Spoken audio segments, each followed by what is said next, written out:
Etibarnamə ilə maşın alınmaq. Avtomobilinizi itirəcəksiniz. Ekrana yaxın əyləşin, izah edirəm.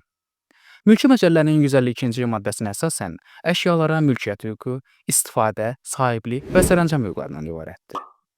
Avtomobilə tam mülkiyyət hüququ əldə etmək istəyirsinizsə, onu alqı-satqı, bağışlama müqaviləsi, hədiyyə və ya miras əsasında əldə etmiş olmalısınız. Deyək ki, bir avtomobili etibarnamə əsasında aldınız. Həmin nəqliyyat vasitəsi hələ də ilkin sahibinin mülkiyyətində qalacaq və onun mülkiyyəti sayılacaq. Deyək ki, həmin şəxsin hansısa banka borcu yaranıb və borcunu ödəyə bilməyib. Yekunda borcunun ödənilməsi üçün mülki məcəllənin 203-cü maddəsində nəzərdə tutulmuş tutma onun əmlakına yönəldiləcək. Və bingo, maşın əldən getdi. Odur ki, 50 manat xərcə görə 50 min manatlıq ziyan düşmək istəmirsinizsə, avtomobilinizi öz adınıza rəsmiləşdirin.